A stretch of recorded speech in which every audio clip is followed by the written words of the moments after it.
मानव नेत्र तथा रंग बिरंगा संसार, ये चैप्टर जो है वो हमने स्टार्ट किया था। इसमें मानव नेत्र के बारे में हमने पढ़ा था। तो आप सभी को पता है कि देखने के लिए जो है हमारी आंखें देखने का कार्य करती हैं, और कोई वस्तु हमें दिखाई कैसे देती है, जब किसी वस्तु पर कोई प्रकाश पड़ता है उससे टकरा करके वो हमारी आंखों में प्रवेश करता है, तो उसके बाद उसका एक प्रतिबिंब बनता है जो सूचनाओं के द्वारा हमारे मस्तिष्क तक भेजा जाता है, जिसके कारण हमें जो है वो जो चीज़ देखना, मतलब जिससे टकरा के गया वो चीज़ हमें दिखाई देती है। ठीक है, तो ये है देखने की प्रक्रिया। इसमें मानव नेत्र के बारे में हमने देखा था कैसा होता है। जनरली सामने से देखने में आपको एक ब्लैक कलर का भाग दिखाई देगा डार्क, फिर उसके चारों ओर गोला सा दिखाई देगा जो कि आपका परितारिका था या आइरिस जिसको बोला जाता है। जो बीच में काला भाग है वो क्या कहलाती है? पुतली। क्या कहलाती है? पुतली। और जो दूसरा भाग है जो कि आपका कलरफुल हो सकता है, ब्राउन कलर का, ग्रे कलर का। आपने देखा होगा ना किसी की आंखें ग्रे कलर की दिखाई देती हैं, ब्राउन कलर की दिखाई देती हैं, या तो फिर ग्रीन से कलर की दिखाई देती हैं, तो इसका मतलब है कि उनकी जो परितारिका है उसका कलर जो है वो अलग है। फिर सफ़ेद वाला भाग है जिसको क्या कहा गया था? स्क्लेरा। ठीक है, तो यहाँ पे एक वाइट वाला भाग आपकी सबकी आंखों में दिखाई दे रहा होगा, वो स्क्लेरा है। आप जब अपनी आँख को स्पर्श करेंगे और महसूस करेंगे तो देखेंगे कि एक गड्ढा है हमारे यहाँ चारों ओर, और उसके अंदर हमारी आँख जो है वो है। और वो आँख जब आप चेक करिए तो आपको लगेगा कि दो कोई गोले जैसे आकार की वस्तुएं हैं, है ना? दो आँखें हैं ना हमारे पास में। तो वास्तव में उसकी आंतरिक संरचना कैसी होती है? वो इसी तरीके की होती है। ये सारा अंदर भाग रहता है, केवल हमें इतना भाग जो है वो बाहर से दिखाई देता है। कभी आप महसूस करिए तो आपको समझ में आएगा जो हल्का जो आइरिस वाला भाग है, ठीक है, या जो काला जिसको बड़ा गोला आप बोल रहे हैं काला वाला, तो वो थोड़ा सा उभरा हुआ उभाग लिया हुआ होता है। ठीक है, तो यहाँ पर जो काला वाला मेन भाग है उसे क्या कहा जाता है? पुतली। क्या कहते हैं वो? इसको इसकी पहले आप क्रियाविधि लिख देंगे और उसके बाद इसके जो अंग है उनकी क्रियाविधि भी आप लिख सकते हैं। सीधे बैठो। यहाँ पर जो है आप हेडिंग डाल के भी लिख सकते हैं, अग्रभाग, पश्चभाग, पक्षभागी पेशियाँ, और नहीं तो फिर इसके सारे जो पुतली हो गया, सक्षमंडल है जिसको आप कार्निया बोलते हैं, उसकी लेंस, इन सब के बारे में लिखते हुए पॉइंट बना करके, और उसकी कार्यविधि मतलब उसके क्या कार्य है वो आप उसको डिटेल में लिख सकते, बता सकते हैं। पुतली जो है वो आँख जो एक तरह से कहा जाए छोटा सा परिवर्तनशील छिद्र होता है जो कि फैलती फूलती रहती है। ठीक है, अब यहाँ पर परितारिका जिसको आइरिस कहा जाता है जो कलरफुल होता है, ये यहाँ पर ये आप ये जो संरचना देख रहे हैं ये परितारिका ही है।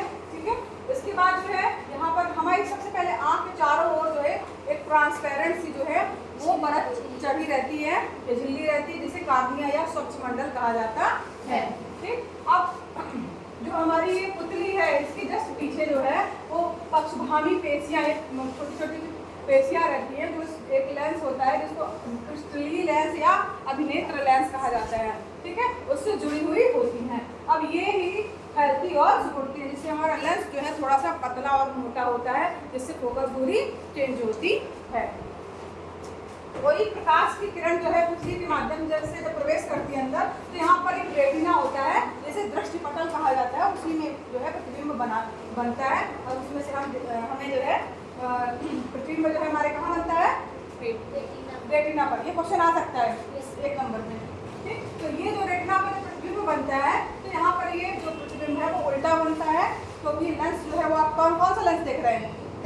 हाँ, तो यहाँ पर प्रतिबिंब उल्टा बनता है, मगर ये वृक्क तंत्रिकाओं के द्वारा मस्तिष्क में जब भेजा जाता है तो उसको सही करके जो है भेजा जाता है, जिससे हमें वो वस्तु जो है दिखाई देती है। ये पूरी जो है उसकी प्रक्रिया है। इस प्रक्रिया को अगर आप लिखना चाहें तो इस तरीके से लिख सकते हैं कि सबसे पहले क्या होता है? प्रकाश की किरणें रहती हैं, प्रकाश की किरणें कहाँ जाती है? पुतली में।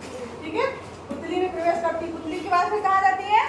जो आपका लेंस है उस पे जाती है, जिसको अभिनेत्र लेंस या क्रिस्टली लेंस कहा जाता है। लेंस में प्रवेश करती है। लेंस के बाद फिर क्या होता है? उसका प्रतिबिंब कहाँ पे बनता है?